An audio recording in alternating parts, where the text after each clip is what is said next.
Bueno, para conocer un poco de mi vida, mi familia, mi pasado, te debo decir que nací en la capital federal, de muy chico, 3 años, fuimos a vivir a la ciudad de Martínez. Me crié en una familia de 3 hermanos, fui a un colegio religioso, nunca me imaginaba poder ser sacerdote porque en realidad la imagen que tenía yo siempre de los sacerdotes era en el colegio, el colegio no era una cosa que me gustara así mucho como institución, como poder estar allí, que mi vida sea eso, ¿no? Lo que sucede es que cuando empecé a preguntarme, bueno, qué hacer con mi vida, cuando terminaba la secundaria,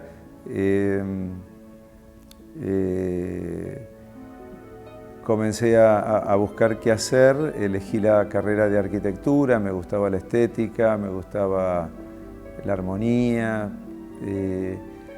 pero empezó a convivir con una pregunta existencial, ¿no? ¿En qué gastar la vida? Yo empecé a hacer un proceso de fe que fue poniéndome preguntas que me daba cuenta que otros no se hacían. Por ejemplo, yo no era de ir mucho a misa, pero sí me gustaba rezar solo. Tenía una espiritualidad y no la sabía reconocer. Me daba cuenta que Dios trabajaba un poco debajo mío, mi conciencia me hacía preguntas, ¿no? Y bueno, y estando de novio y estudiando arquitectura, empecé a darme cuenta que, por un lado, sentía que había muchas necesidades en el mundo no satisfechas. Me preguntaba por qué yo tengo medios para poder elegir mi vida cuando otros ni siquiera pueden elegir su vida. Me parecía que yo que podía elegir si estudiar esto, lo otro, trabajar aquí o allá, debería hacer algo por aquellos que no podían elegir. Entonces, todas estas preguntas más humanistas, bueno, me llevaron a ver que Jesús un poco era como el gran modelo, ¿no? De un hombre que gastó la vida por el bien del hombre, que me parece que es lo más, no sé, para mí el ser humano es lo que más vale en la vida. Entonces yo decía, hacer edificios me puede dar una gran satisfacción, tampoco sé si seré un buen arquitecto, pero pienso que todo aquel que hace algo bueno por el otro, quiere entregarle la vida al otro, siempre va a hacer algo bueno, difícilmente se equivoque. Jesús comenzó a ser como un modelo, como un ideal, y bueno, y ahí fui buscando que el sacerdote era el que configuraba su vida con Jesús. Me costaba no tener una familia, pero me acuerdo que una vez en un hogar de chicos, que había 300 chicos huérfanos, sin padres, conversando con la directora, me contaba el estado y dije, bueno, creo que si renuncio a mi familia tengo acá 300 chicos que no tienen papá, ¿no? Y bueno, y siguiendo un poco este tipo de planteos y dándome cuenta que había como una motivación a entregarlo todo a Dios, en la confianza de creer que esa vida le podía servir a Dios. Bueno, entré en un seminario a ver qué pasaba, porque yo no podía postergar mucho esta respuesta porque me tenía bastante inquieto. Y entré al seminario y bueno, y me quedé. No todo me gustaba, pero también me daba cuenta que sí me identificaba mucho con el sentido de entrega, con la búsqueda de Dios y bueno, y empecé a transitar un camino de espiritualidad, ¿no? Okay. Hasta ordenarme sacerdote y bueno, y ponerme al servicio también de los demás desde donde la Iglesia me enviara, ¿no? La Iglesia como institución hoy en día no creas que está en su peor momento, aunque unos la ven en su peor momento porque lamentablemente hay una imagen de periodismo muy, muy negativa. Por ahí, digo, quienes estamos dentro de la Iglesia y hemos estudiado la historia de la Iglesia nos damos cuenta que en la Iglesia siempre ha convivido la dimensión divina con la dimensión humana, ¿no? Por eso San Agustín la llamaba a la Iglesia santa y pecadora, ¿no? Y pienso que nos cuesta asumir ese peso de la parte humana de la Iglesia con todos sus pecados y con todas sus infidelidades a la misión que le correspondería. Yo creo que la Iglesia es como el ser humano, refleja lo que somos cada uno de nosotros. Todos tenemos nuestras partes, por decir así, que brillan, nuestras partes que tal vez son intrascendentes y nuestras partes que nos avergonzarían si los demás se enteraran, ¿no? Nuestras dudas, nuestras incertidumbres, nuestras pobrezas, nuestras carencias, nuestras dependencias.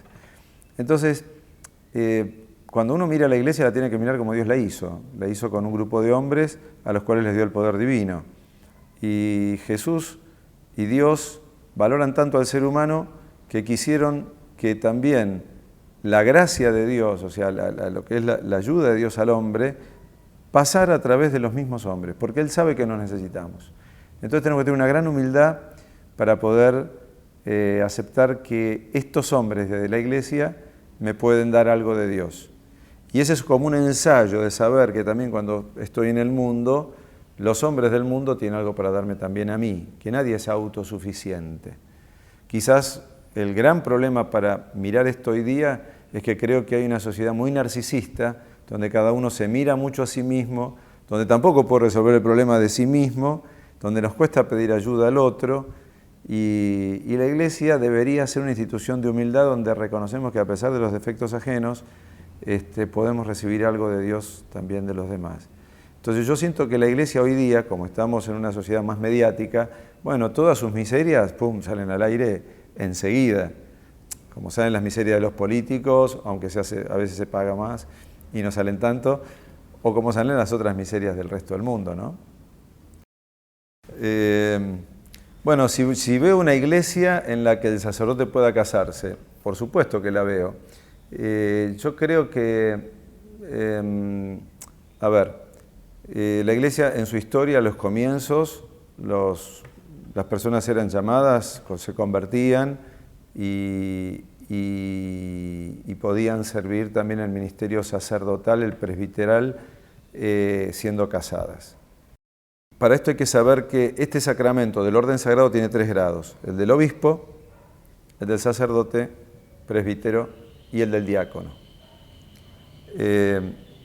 La iglesia desde el concilio de Elvira, en los primeros siglos de la iglesia, año 300, 400, decide que los presbíteros y los obispos no pueden ser casados. La iglesia en el concilio Vaticano II, hace 50 años, decide que los diáconos pueden casarse y tener este grado del sacerdocio. De la misma manera que es una ley eclesiástica, no divina, ¿no? La iglesia puede modificarlo. Y de hecho, tomando la misma tradición, los ortodoxos los presbíteros pueden casarse. Bien, en el Evangelio Jesús habla de estos caminos y dice: algunos nunca podrán tener por naturaleza hijos y formar familia, pero hay otros que lo eligen por el reino de los cielos. Yo te decía que de algún modo en mi vocación, ¿no?, aunque era una de las dificultades más grandes que yo me tenía que enfrentar como un joven de 20 años, yo sentía que de algún modo mi disponibilidad iba a ser mayor para esos chicos que eran huérfanos y les faltaba una paternidad, que mi disponibilidad iba a ser mayor para cualquier persona que me pudiera necesitar. A mí me gustaba esta imagen que usaba un hombre que llamaba Carlos de Foucault, que hablaba de que él elegía y le gustaba ser hermano universal. Y esto a mí me gustaba, ¿no? Este tema de Jesús, un hombre tan libre que caminaba, que peregrinaba y el que lo necesitaba ahí estaba y daba la gracia de Dios libremente a todos y tenía como esta capacidad de poder comunicar a Dios libremente. Yo me daba cuenta que cuando uno forma una familia, primero están tus hijos, primero está tu mujer, primero está tu casa. Y una vez que vos tenés los chicos en un colegio y todo, hacer un cambio te cuesta muchísimo. Entonces yo decía, bueno, ¿qué pasará si uno le ofrece todo? ¿Te bancará Dios? O sea, ¿dará para esto? Entonces yo decía, si Dios es amor, se supone que el amor de Dios va a suplir también el amor de una mujer que uno puede necesitar, o el amor de los hijos que uno también lo necesita. Entonces era una pregunta con un desafío detrás. Y por otro lado, si Jesús lo ofrece en el Evangelio, digo, ¿por qué no animarme a ver que a lo mejor me lo está ofreciendo también a mí? Evidentemente que el celibato puede prestarse para mucho raye, se puede prestar para que cualquiera que tenga problemas psicológicos o que no pueda afrontar el matrimonio, que no pueda tener o que tenga inseguridades con su sexualidad, pueda esconder todo esto. Yo creo que en los 6 años, 8 años que se hacen de seminario, la Iglesia trata de formar chicos jóvenes y enfrentarlos también con estos problemas. Y yo he visto cómo también dentro del seminario algunos que tenían este tipo de situaciones afloraban de alguna u otra manera en otros lugares. Y por tanto, bueno, también se les sugería que no eligieran esta vocación. Entonces hoy día el apoyo psicológico o la necesidad de hacer un psicodiagnóstico al entrar al seminario, bueno, se estudia todo esto, se analiza en la mayoría, por lo menos en la mayoría de los seminarios. Mucha gente dice, bueno, pero esto provoca muchas desviaciones. En realidad las desviaciones que hoy vemos están también dadas en la vida matrimonial. Yo me asombro la cantidad de desórdenes que existen en las familias, al interno de las familias, que están ocultos también. Con lo cual, casarse no es la garantía de una sexualidad sana, tampoco. Entonces, yo creo que esa necesidad de ponerle orden a la vida de cada uno, la tiene todo ser humano. Y la necesidad, por decir así, de que una espiritualidad ordene toda la vida de uno, o sea, o la gracia de Dios ponga en orden, es un desafío también para el que está casado, ¿no? Porque yo digo, lo decimos mucho, ¿no? Es verdad, yo cuando elegí el celibato, el sacerdote que elige el celibato renuncia a todas. El que se casa renuncia a todas menos una. Entonces, teóricamente debería ser así, ¿no? Entonces, bueno, siempre hay una renuncia detrás y siempre hay necesidad de poner orden, siempre hay necesidad de volver a reelegir y volver a lo que es la vida de cada uno. Bueno, me preguntás por lo que sería este don de sanación. En realidad, cuando se habla de un don, se está hablando de algo que no es propio de uno. Por tanto, no se da por un esfuerzo de desarrollar un determinado don, sino que si hablamos de una determinada capacidad humana, innata, sino que hablamos de un don, algo que, así como creo que Dios existe y que puede tomar mi vida y obrar desde mi vida, celebrando la misa, perdonando pecados, sirviéndolo a los demás, bueno, en la Escritura, la carta a los Corintios, por ejemplo, San Pablo describe que la Iglesia es como un cuerpo y que Dios le concede dones para enriquecerse unos con otros.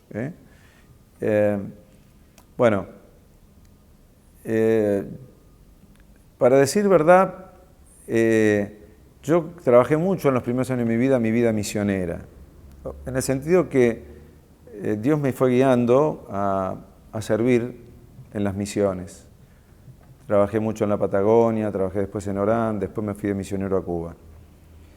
Cuando regreso de Cuba, que estuve allí casi 10 años,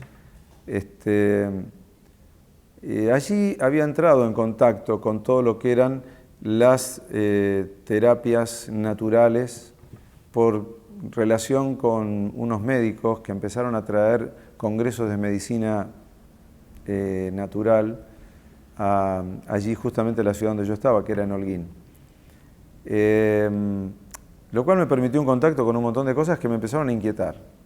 Y la gran pregunta mía era, por ejemplo, frente a todos estos cursos que se daban de Reiki, que se daban de... ¿Qué diferencia tiene la curación de Jesús con respecto a estos cursos que se venden para que uno desarrolle un determinado nivel de curación? O un determinado nivel de influenciar, ¿no?, a otra persona positivamente. Te diría que tenía una tesis, tenía una licenciatura iniciada en Italia y bueno, por ese tiempo la terminé y elegí como forma de estudiar un poco más esta pregunta el estudio de poco comparado de estas terapias naturales o de la situación de las religiones con relación a la sanación que hacía Jesús. Hasta ahí fue como un estudio y fue como tocar un poquito todas estas cuestiones. Abordé, me metí, experimenté todas estas cosas, todas estas terapias, porque teníamos un grupo muy lindo que se armó interdisciplinar, físicos, homeópatas, reikistas, médicos que estudiaban la bioenergética, bueno, gente muy inquieta, y teníamos como un grupo de profesionales que intercambiábamos y a mí me invitaban también a dar mi punto de vista, ¿no? Y por un determinado tiempo nos reunimos y después quedó una amistad con varios así, aunque nos costaba encontrar a veces la reunión y después varios por otros motivos no pudieron seguir. Entonces, hasta ahí yo diría que la etapa de Cuba fue para mí como una investigación a este mundo, sin sentirme que tenía directamente un don como para todo esto. Cuando yo regreso de Cuba, un grupo de oración me llaman a que yo comparta un viaje que yo había hecho a Medjugorje, y contando un poco las experiencias de la Virgen, me traen un chiquito que ese día, viernes a la mañana, había tenido un estudio donde tenía le había dado que tenía unos tumorcitos en el esófago y tenía también una gran variz en el hígado que había que operarla. Así que el lunes lo iban a llevar a operar y había que hacer una endoscopía y operarlo. Bueno, lo trajeron el viernes a la tarde al grupo para ver que yo recé por él, rezo por el chiquito. El lunes, cuando va a la mañana a hacerse todo, el médico encuentra que no tenía nada. ¿Y qué pasó? ¿Qué hicieron? Y demás. Entonces, claro, gran noticia. Me lo contaron al viernes siguiente. Me dijeron, ¿puedes venir el viernes siguiente? Tenemos algo para contarte. Bueno, y paralelamente, con este relato, había 3 personas más, a ver si yo le podía hacer una oración por ellos. El cuento es que después eran 10, que después fueron 20, que después dejamos de ir a la casa, que después empezamos en el templo. El templo se empezó a llenar, al punto que en Navidad estuve desde las 3 de la tarde hasta las 7 de la tarde yo haciendo este tipo de sanaciones. O sea, este tipo de imposición de manos, con los testimonios de las personas. Entonces, por decir así, cuando algo te viene de afuera para adentro, o sea, gente que dice, mirá, me pasó esto, me pasó lo otro, me pasó lo otro, y uno ni sabe lo que pasó, porque lo único que hice era pedir el Espíritu Santo sobre la persona, decís, bueno, esto es un don, es decir, acá Dios está trabajando. Bueno, ¿cómo opera el don de Dios? Digamos, un poco lo fue marcando la realidad, en el sentido que la gente comenzó a venir y yo tenía que brindarme. Era un poco difícil porque el tema de un don sobrenatural que uno recibe es justamente que no obro yo como persona, sino está obrando Dios al modo como Dios quiere. Entonces, por un lado, el que obra esto, yo me sentía que por un lado podía estar presumiendo de estar haciendo algo en nombre de Dios que yo no lo tenía, y a lo mejor por 3, 4 cosas que me dicen ponerme a ofrecerlo. Opté por un camino, no poner un solo cartel de nada. Nunca se hizo un cartel hasta el día de hoy que la gente, demanda y hay que poner una orientación. Mirá, es los días viernes, es a tal hora, es esto. Pero jamás se hizo un afiche, venga a sanarse, ¿no? O sea, más vale era la gente, mire, sí, hay una misa donde el sacerdote reza por los enfermos. Y de esa manera me dio mucha tranquilidad y mucha paz. No fue fácil tampoco convencer al obispo de esto que empezaba a hacer yo, porque el obispo decía, ¿y ahora que te la de sanador? Y yo decía, miren, no es que me la doy, es que la gente viene y me cuenta que se curó de esto, se curó de lo otro, me piden que les dé una bendición, que les dé una oración. Inicialmente no es tan fácil manejar esto sumándole las expectativas con las que las personas vienen, esto hasta el día de hoy, ¿no? Las personas vienen con una gran expectativa, pero es que uno dice, como no soy yo, sino es Dios, y bueno, yo no puedo limitar a Dios. Ni tampoco puedo hacerle presumir de que todo lo que esperan le va a ser dado. Ahora bien, yo creo que hay un diálogo entre Dios y cada uno. Si alguien viene a una iglesia y dice, quiero que el Padre me haga una bendición, yo trato de ponerlo en contacto con Dios y su corazón, que es donde va a obrar la gracia de Dios.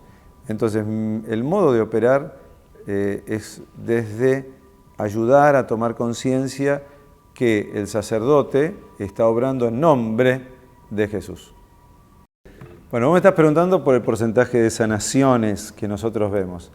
Es una muy buena pregunta, pero necesita una cierta explicación previa. ¿Cuál es? ¿Cuáles son los efectos que da la imposición de manos? ¿Qué se lleva a las personas cuando vienen a pedir sanación? El concepto de sanación es muy amplio.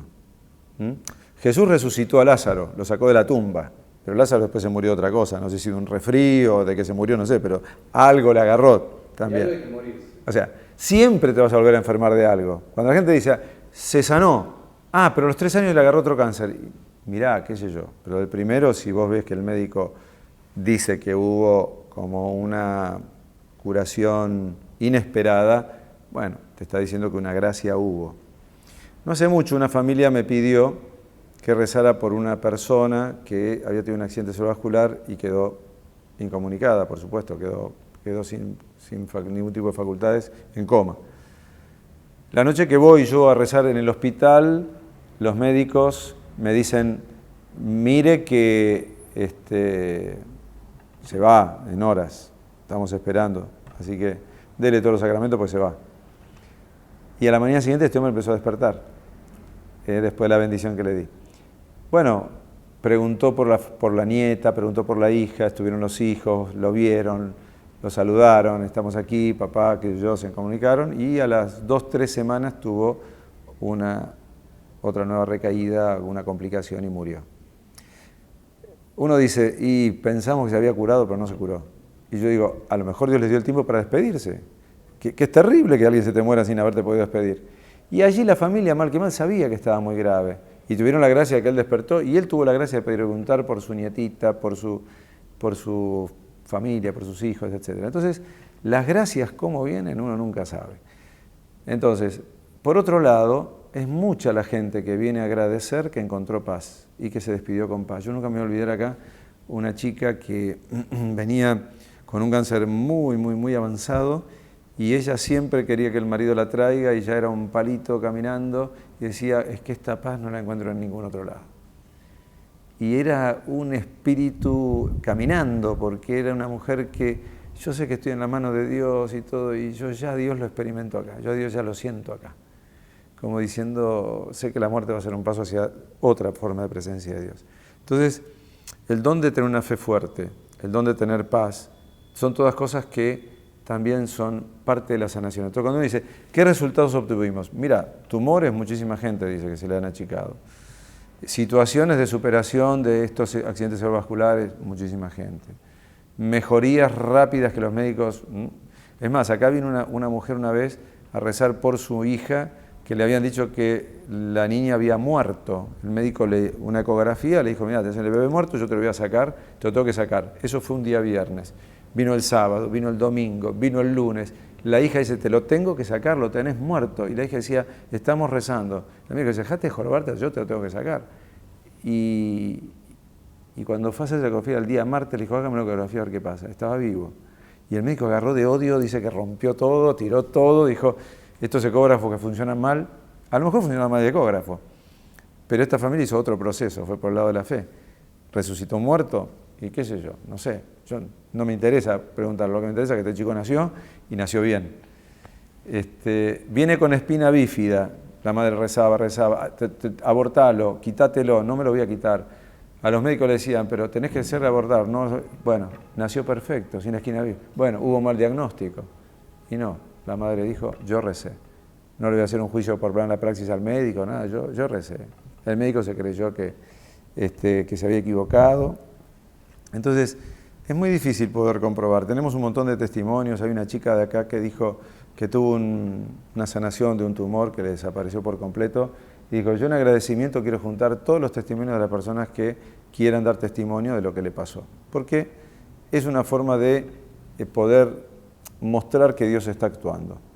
Entonces, que cada uno lo cuente a su manera y lo ponemos. La fe tiene algo de subjetivo. Cualquiera podría decir, a ver, yo me voy a poner a analizar objetivamente todo. Fue a lo mejor es que la persona al encontrarse bien, es que la persona un efecto placebo, es que a lo mejor un efecto... Mira, si a mí me decís que algo le hizo efecto placebo y se curó, bendita sea esa medicina. A mí lo que me importa es que la gente se cure. Si vos me decís que la oración es un efecto placebo, y bueno, que recen entonces, ¿viste? Ahora, yo sé que Dios se puede valer de métodos naturales, artificiales, etc. Entonces, la afirmación de Corrado Balducci, si realmente los ángeles de ayer que aparecen en la Biblia serían los objetos voladores no identificables de hoy, los extraterrestres, creo que no tenía necesidad, para mí no hay una necesaria vinculación desde el punto de vista que el ángel es un ser meramente espiritual, por tanto también invisible, mientras que el objeto volador no identificado o el extraterrestre es de naturaleza corpórea para poder reconocerlo. Pudiera darse que un ángel espiritual, un ser espiritual, pudiera manifestarse como algo luminoso, de alguna manera, pero yo no veo necesariamente el salto. Cuando la Biblia habla de los ángeles, está hablando de una categoría de seres celestiales. Es verdad que corresponde a la cosmogonía que tenía, la forma de comprender el cosmos que tenía en la época de San Pablo, 2000 años atrás, que también puede ser muy diversa a la de hoy. Sin embargo, está describiendo una parte que habla de seres meramente espirituales. Yo respeto que Balducci sea una integrante de la Curia Vaticana y no tengo exactamente los términos con los que él habla, porque también, como para poder afirmar todo desde su afirmación o decir algo de su afirmación. Ahora, pienso que la existencia de seres extraterrestres tampoco va contra la fe de la Iglesia, porque así como de repente se descubren, por decir en la naturaleza, la existencia se descubrió del virus, de una bacteria o de seres que no conocíamos o de la vida que pudiera haber en otros planetas, bien pudieran encontrarse seres en otros planetas, que no necesariamente sean los ángeles famosos, los ángeles de la Biblia. La fe en los ángeles, hoy la Iglesia la sigue teniendo y la sigue invocando, más allá de que haya ovnis, y una cosa no sustituye necesariamente la otra. ¿Vos creés en los ovnis? A ver, yo creo que puede haber vida extraterrestre. Los testimonios de las personas que lo relatan, hasta en mi familia tengo un relato de en la Patagonia, una luz que acompañaba un auto. A mí, como no me he dedicado a estudiar el tema en lo específico, respeto las experiencias que se hayan tenido entre las personas que lo afirman y creo que también detrás de esta concepción de los ovnis hay una gran fantasía o filosofía, para decirlo de una manera más seria, en torno a lo que se especula a posteriori del hecho empírico, ¿no? Entonces, el hecho empírico es respetable. Las consecuencias, las especulaciones ya científicas que se hagan a partir de eso, pienso que pueden ser más opinables. Sí, últimamente y por este fenómeno también del Internet asistimos a una variedad de experiencias de Dios, muchas veces relacionadas con la Virgen María, digo muchas veces porque no son las exclusivas, en distintos lugares del mundo, sea Salta acá en Argentina, Nuestra Señora Rosario hace un tiempo, el mismo episodio ya de muchos años, el de Luján, de la carreta que se detiene y queda la Virgen de Luján. Pero bueno, en Luján no hubo mensajes, San Nicolás tiene mensajes, Salta la Vidente recibe mensajes. Medjugorje como lugar mundial, que hoy día son millones de personas anuales que peregrinan y vamos a decir meditan los mensajes de los videntes. Lourdes como lugar de manifestación de los enfermos, donde hubo algunos pequeños mensajes al comienzo. Fátima con sus famosos 3 secretos, ¿no?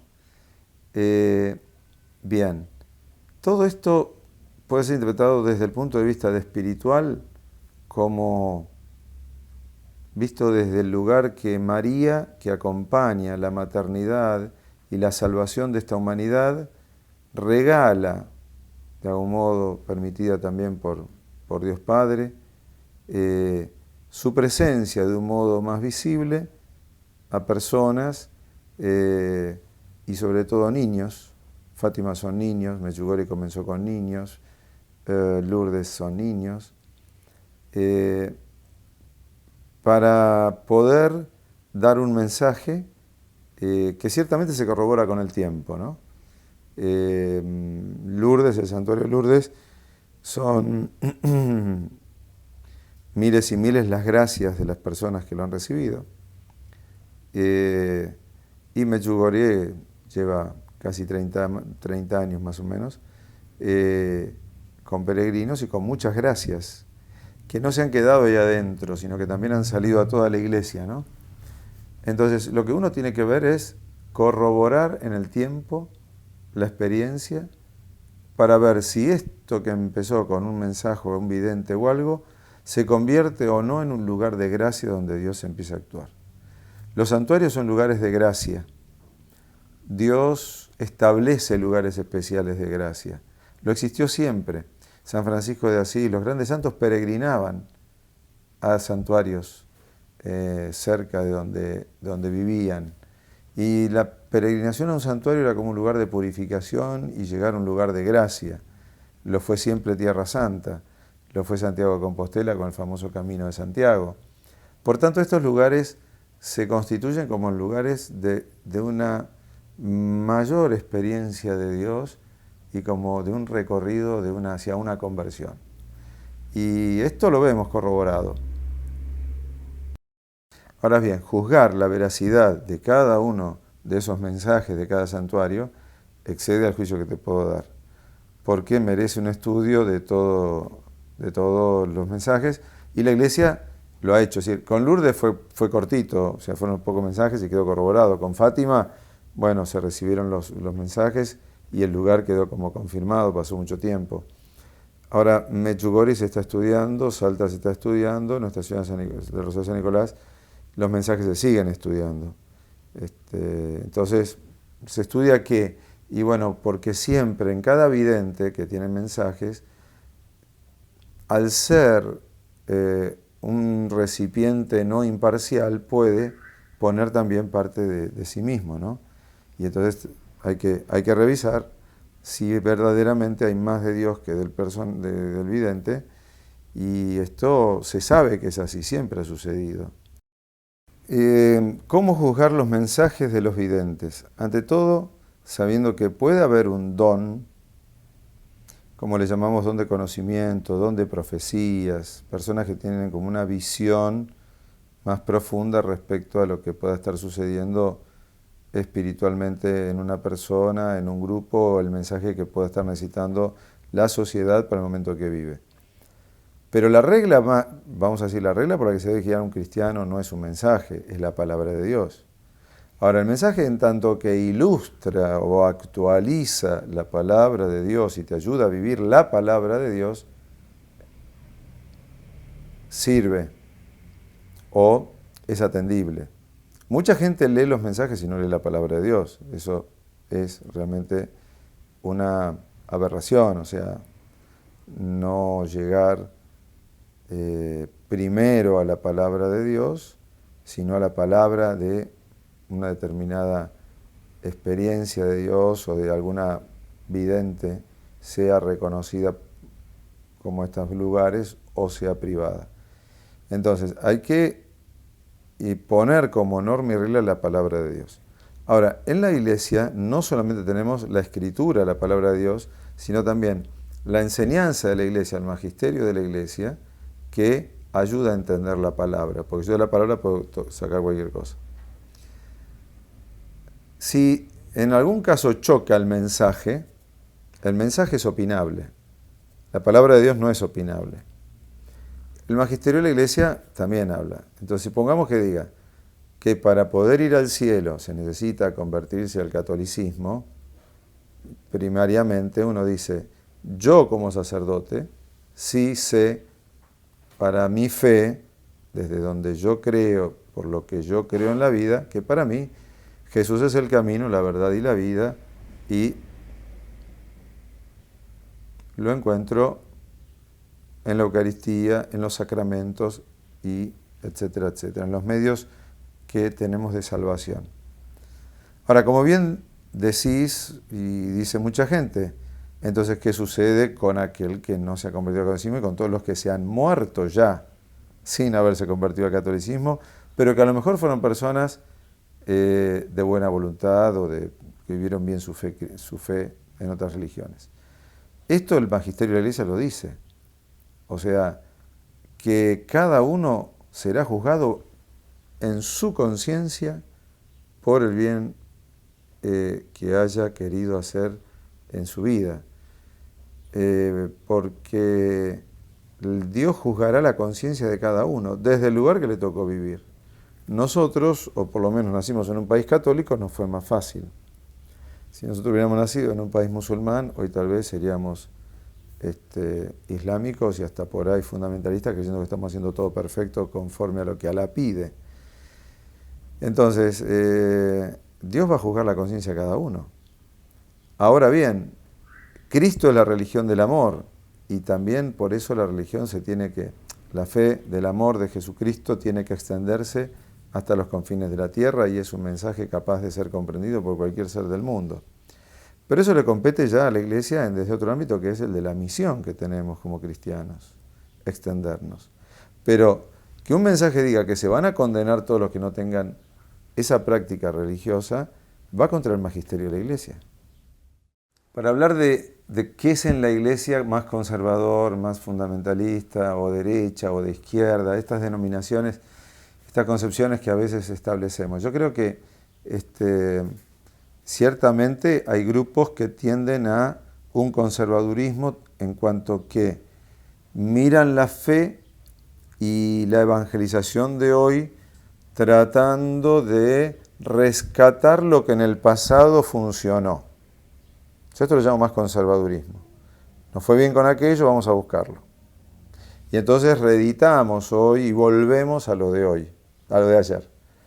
Otros dicen no, y hay una nueva evangelización, tiene que haber una nueva mirada, tiene que haber nuevos riesgos, nuevas formas, estilos, pero que siempre van a ser en consonancia y fidelidad a lo que para nosotros es la fuerza y la gracia del Espíritu Santo. O sea, la Iglesia no se evangeliza y no se moderniza porque, por decir así, traiciona su mensaje para disponerse, para abrirse más al otro, al del tiempo moderno. Sino yo creo que, al contrario, formas que no se supieron vivir en el pasado, las empieza a descubrir que se pueden vivir en el presente. Y por otro lado, hay una teología que se abre a los dilemas de nuestro tiempo y se pregunta, ¿y por qué no podrá ser de otra manera? Lo cual no significa eso que esté ya avalada, pero es propio de la teología seguir preguntándose por los problemas de hoy. Hay personas que dicen, las cosas son así y nunca van a cambiar. La Iglesia lo dijo así y así va a quedar. Ahora, el Concilio Vaticano II modificó cosas que las daban como que debían ser para siempre así y no lo eran. Y eran cuestiones de forma. O sea, que Dios es Padre, Hijo y Espíritu Santo, eso nunca va a cambiar. Ahora, que la misa haya sido en latín o se pueda hacer en español, que el sacerdote se pueda revestir de una manera o se revista de otra, todo lo que hace a normas eclesiásticas, la Iglesia lo puede seguir modificando. Porque responden a épocas, no responden a la teología fundamental o dogmática donde estamos cambiando dogmas. Bueno, y ahí tenés una cosa curiosa, ¿no? De repente, muchos van a Salta, van desde afuera, y los más conservadores tradicionalistas de la Virgen del Milagro de Salta no van arriba porque les sientan como que si la Virgen está acá abajo, ¿para qué vamos a ir allá arriba, no? El cerro.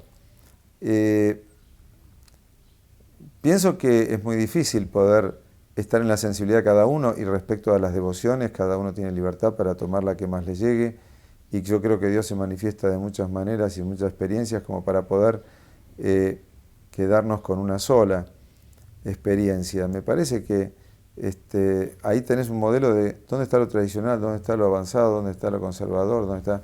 Y sin embargo, cualquiera puede aplicar un juicio tanto sobre lo que hay arriba como sobre lo que hay abajo, ¿no? respecto a qué es conservador, tradicionalista o abierto o cerrado. Y cambia de acuerdo a la mirada en las mismas personas o en el mismo hecho.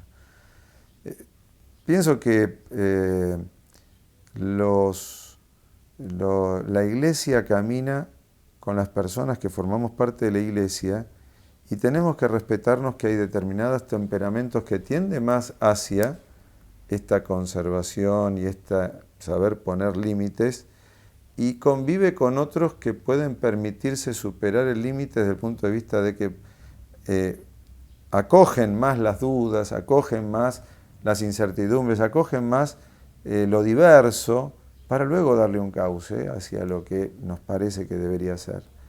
Hay personas que pueden convivir con la diversidad y estar en lugares de frontera. Y hay personas que no pueden soportar la frontera porque les ponen muchas dudas a sí mismas.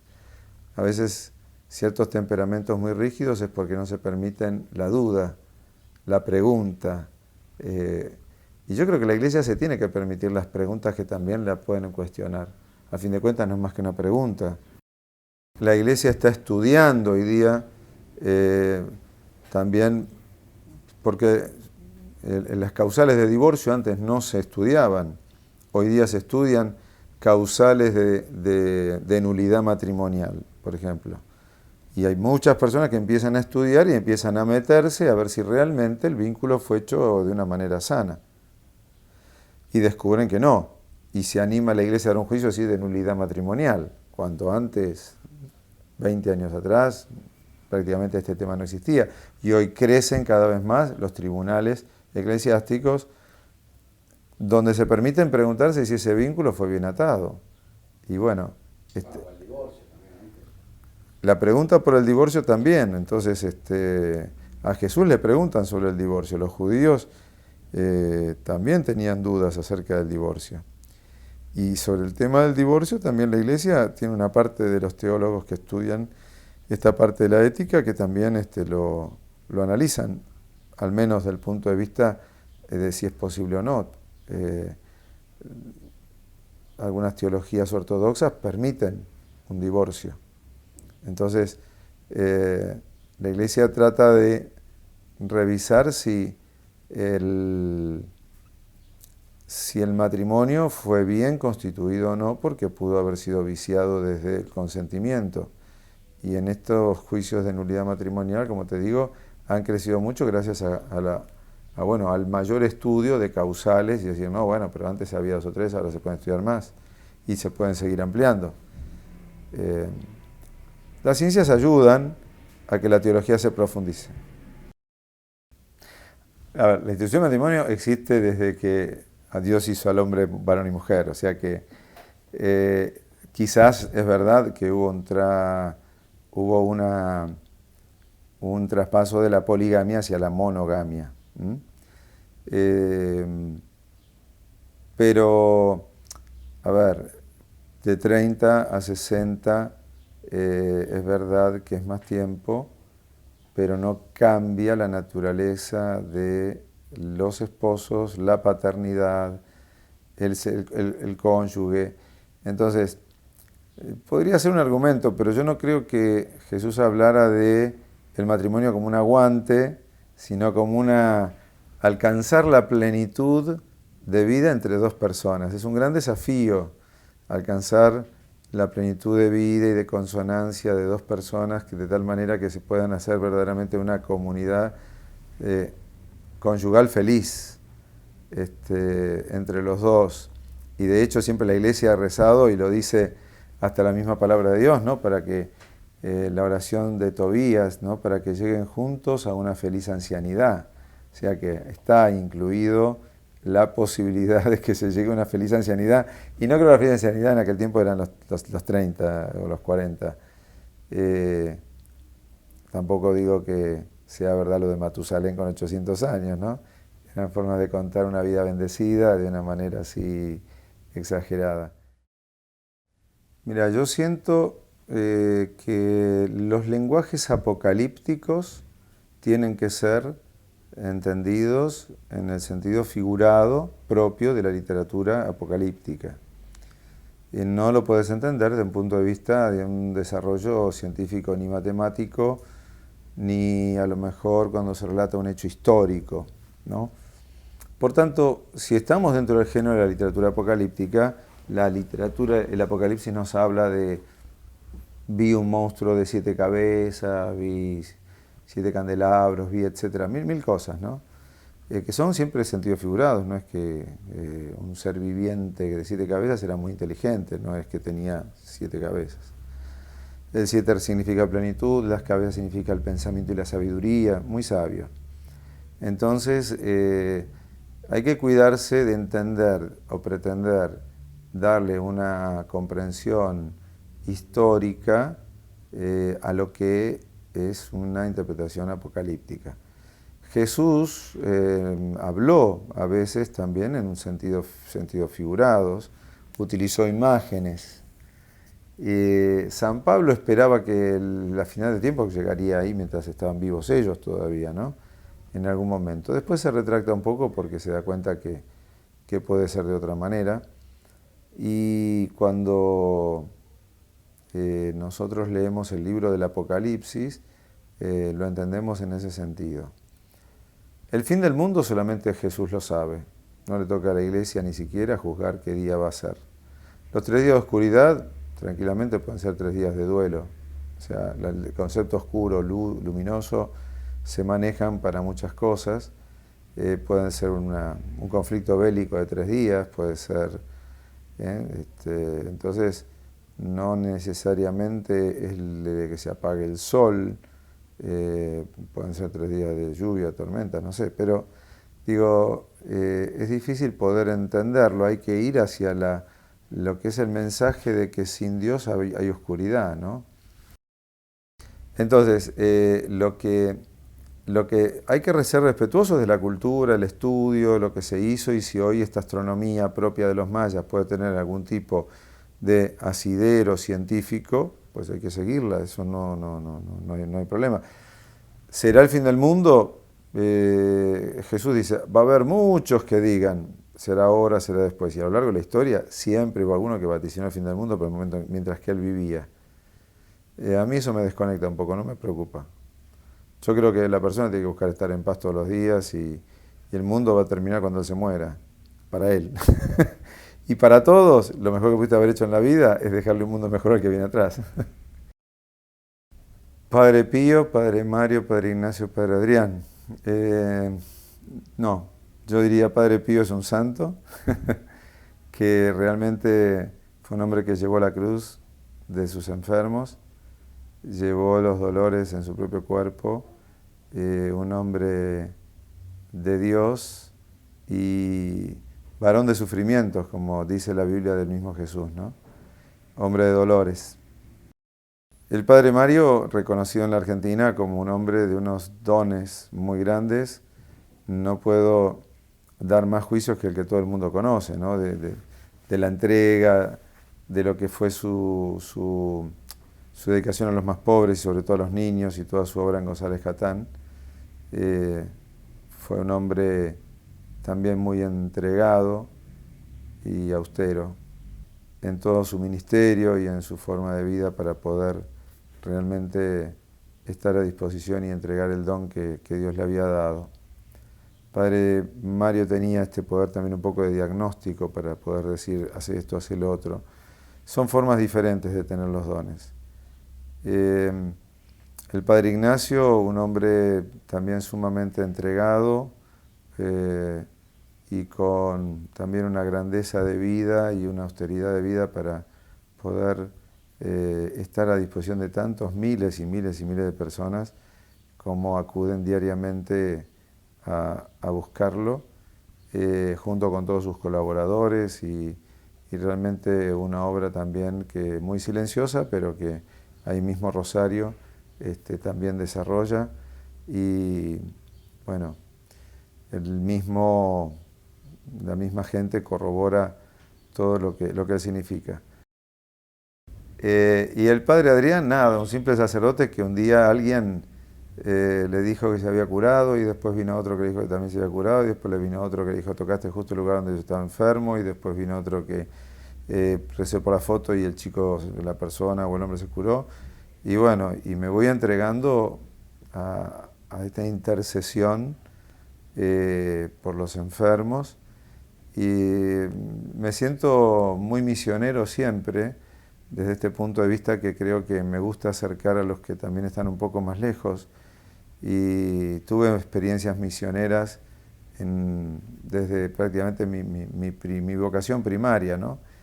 Y siento que este don que Dios de algún modo también me confía, es una forma de poder ayudar a muchos a llegar más al corazón de Dios. O sea, por eso también me dedico a los retiros, me dedico a la predicación, me dedico a donde voy, a donde me llaman, porque me parece que el quedarse solo con la sanación física, que ciertamente es salvar la vida, también es verdad que hay que salvarse el corazón y hay que salvar el alma para poder entenderlo a ese Dios que te ha curado, porque no siempre se lo entiende, no siempre se lo comprende, y por eso algunos me dicen que no me tengo que dispersar tanto en predicar retiros o en hacer misiones. Sin embargo, yo siento que es hablar es hablar también, ¿no? ¿Quién es este Dios que sana?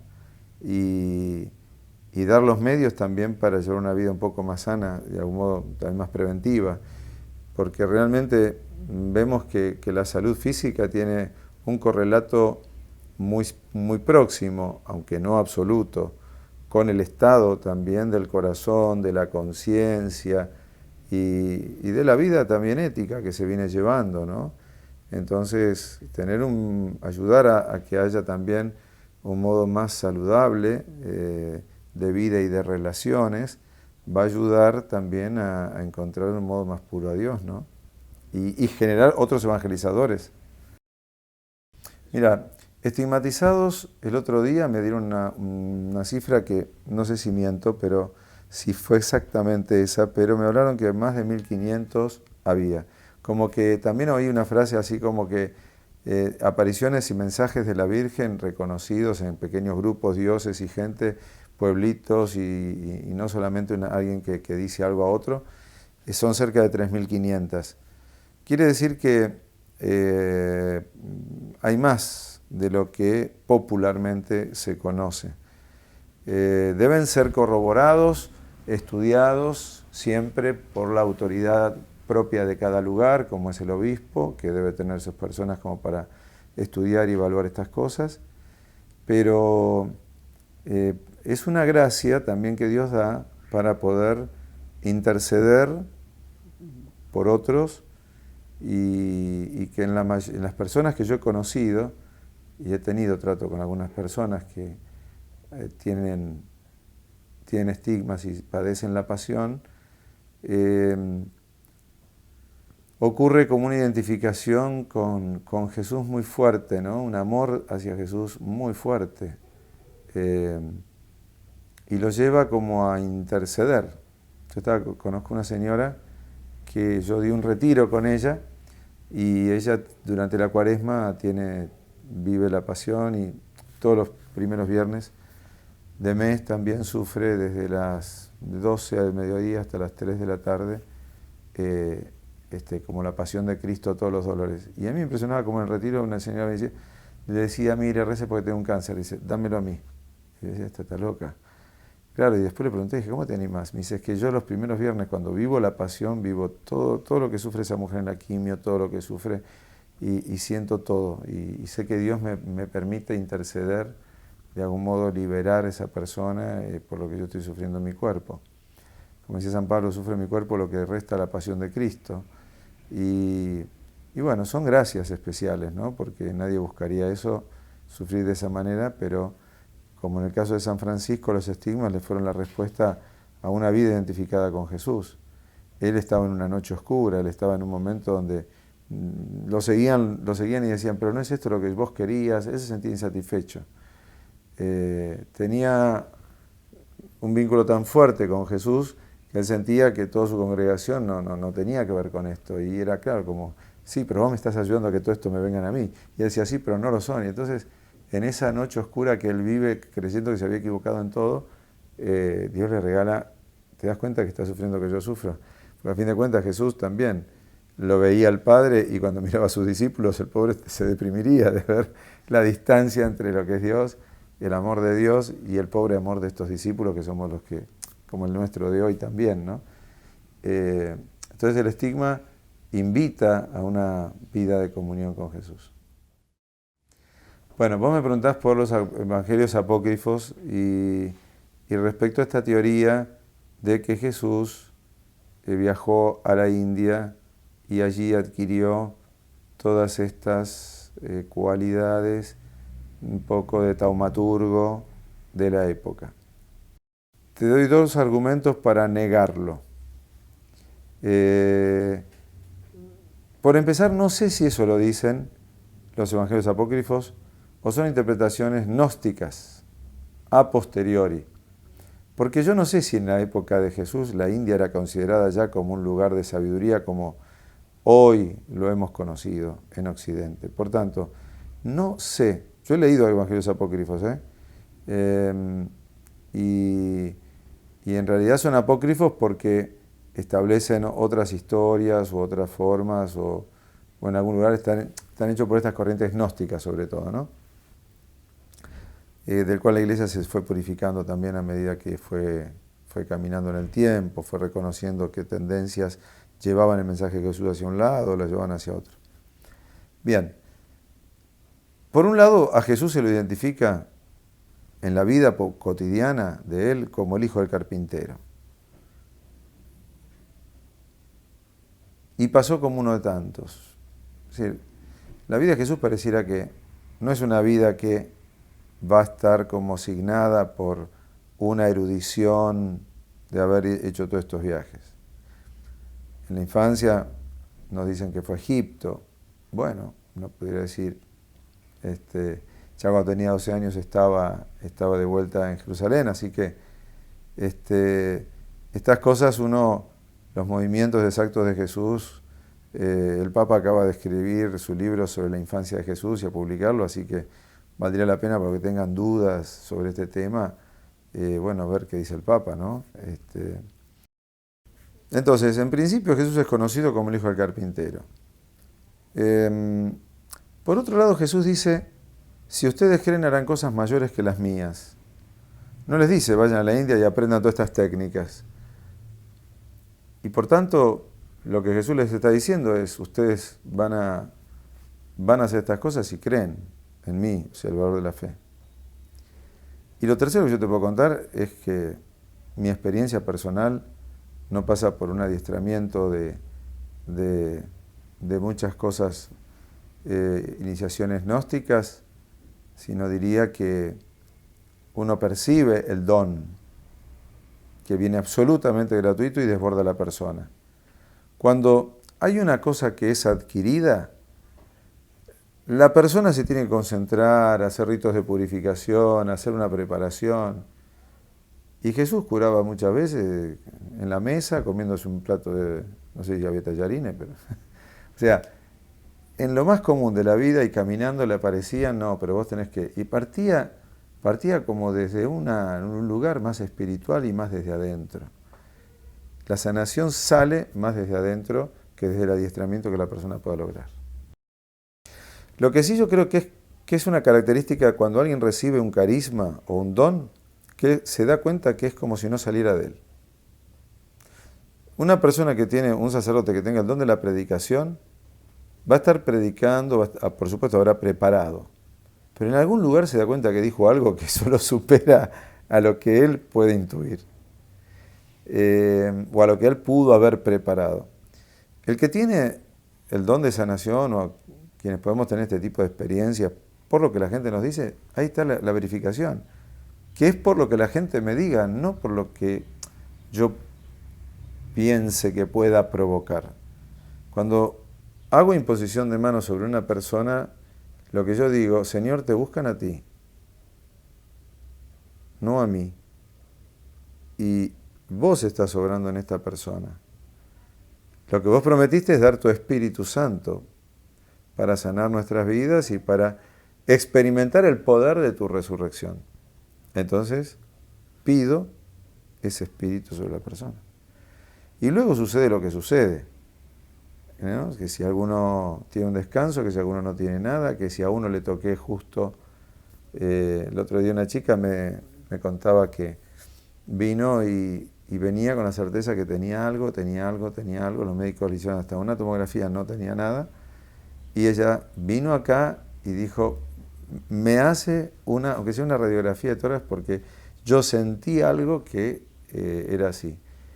Y sintió que yo puse mi mano en su espalda y en un lugar determinado donde sintió como un punto, como un fuego en un determinado lugar. Y bueno, le volvieron a hacer una tomografía y apareció algo que no había aparecido en la anterior y que estaba muy oculto, y había un tumor. Me dice, pero yo le pedí tanto a Dios. Ahí está, ella le pidió tanto y yo fui como un instrumento. Y fue un diálogo entre la persona y ella, del cual yo soy como el catalizador, digamos, que hace que se produzca la corriente, porque la persona tal vez busca un instrumento, porque tal vez está en su fe vinculándose. O sea, Jesús también deja a la iglesia como mediadora. Ustedes reciban el Espíritu Santo y perdonen los pecados, le dice a los apóstoles, ¿no? Vayan y enseñen. Jesús, pero la gente pudiera estar instruida sola. Por supuesto que hay personas que tienen una instrucción sin haber ido nunca a la iglesia, que supera a veces muchas teologías. Pero en principio lo hace a través de las personas. Por supuesto que hay personas que van y oran adelante de la Virgen de Luján y vuelven 1000 veces toda la vida dándole gracias porque se le dio un milagro que no habían esperado. Pero esta mediación humana de la iglesia es muy valiosa porque también Dios sabe que nos necesitamos. Recién me acaba de dejar una chiquita que está esperando un trasplante de riñón y no le llega hace 5 años y ya prácticamente las venas se le van como deteriorando todas y me dicen, y mañana me van a tener que hacer una pinchadura nueva en otro lugar, ay, qué miedo que tengo.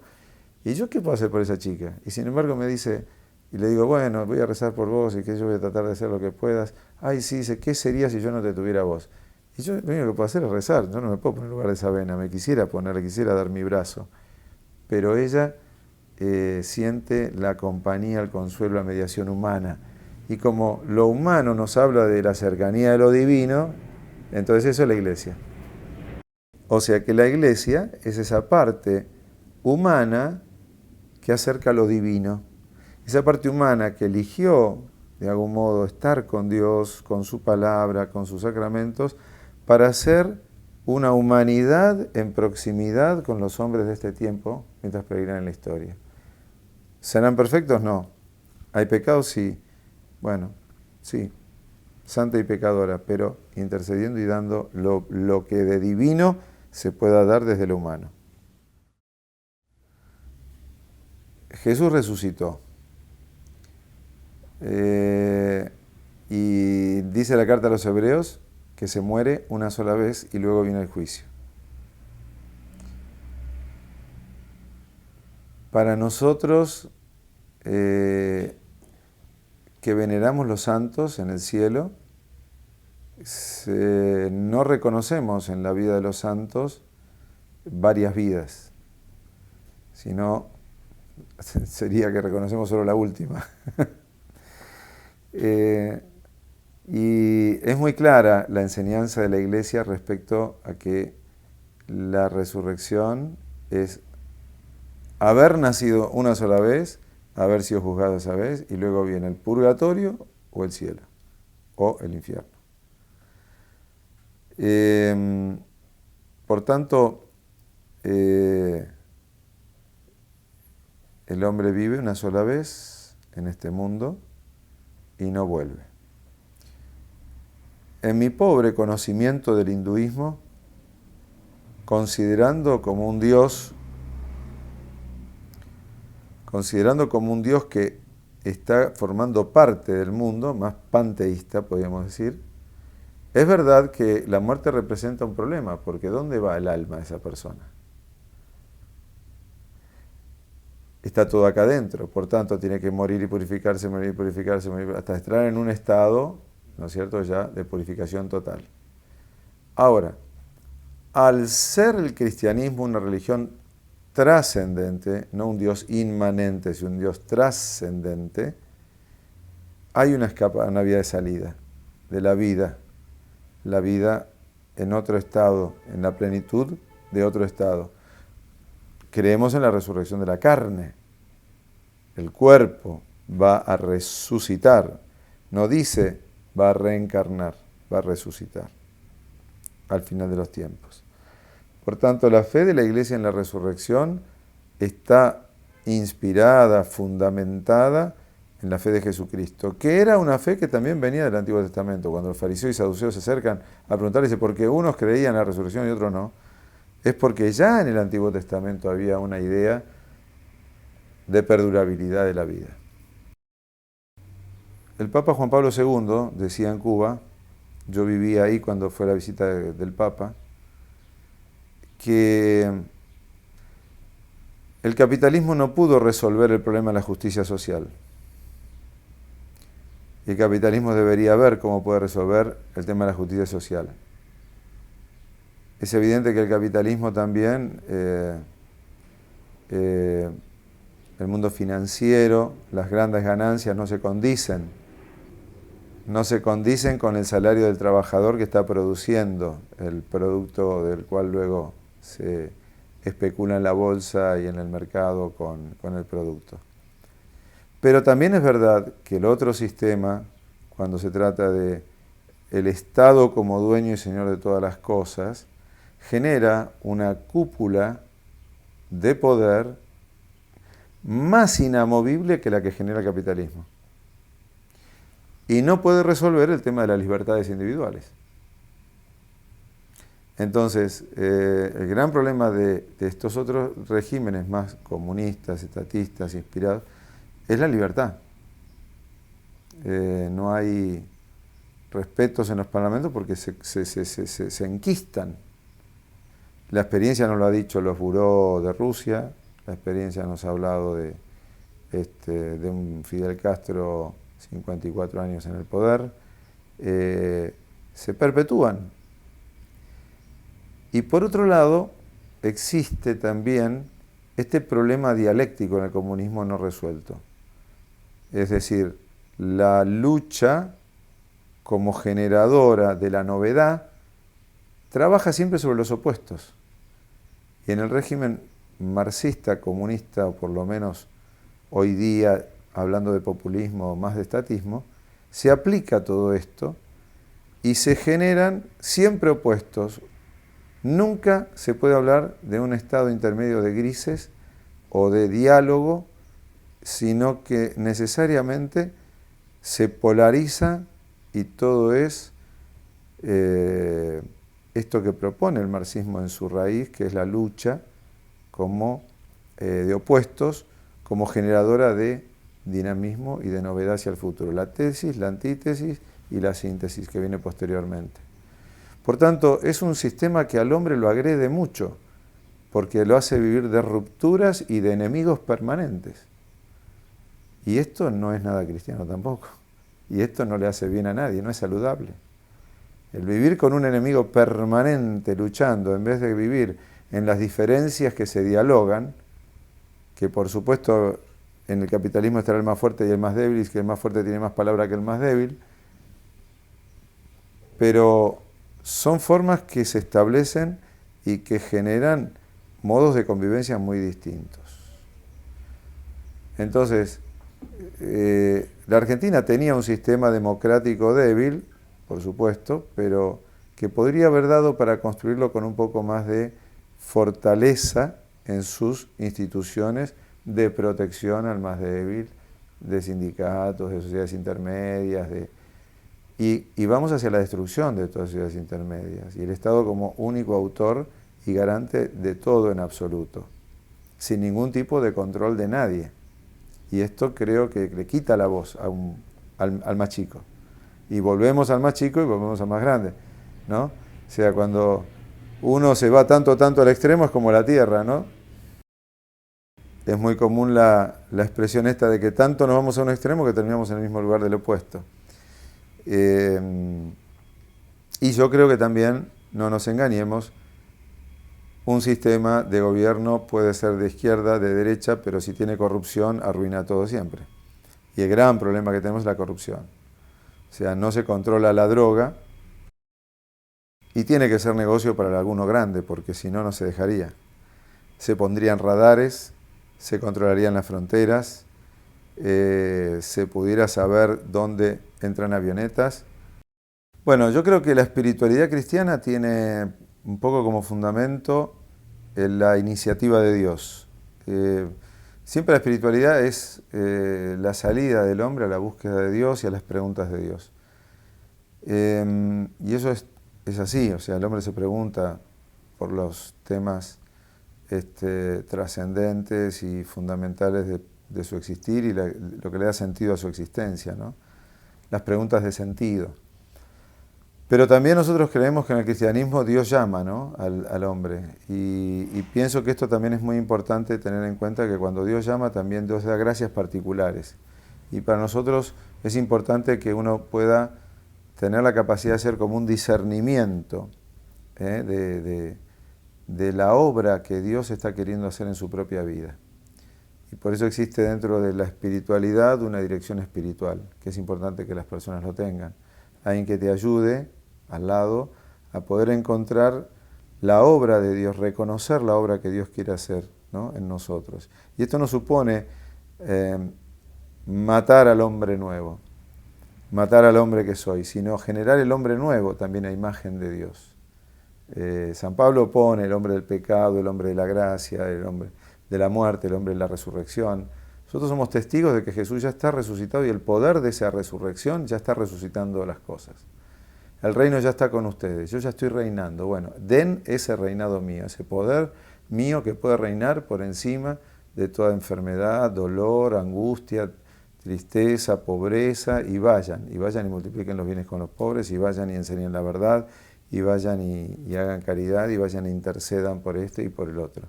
Bueno, el reconocer la obra de Dios creo que es lo que constituye la espiritualidad de un cristiano, ¿no? Si Cristo me llama y me invita a vivirlo y a seguirlo de una determinada manera.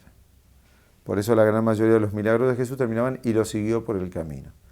O sea, la curación tiene que ir acompañada o invita a una conversión, y esa conversión a ser un camino de discípulo de ese Jesús que tocó mi vida y me invita a ir escuchando y a seguirlo porque Él está vivo y bueno, y voy dialogando con Él, ¿no?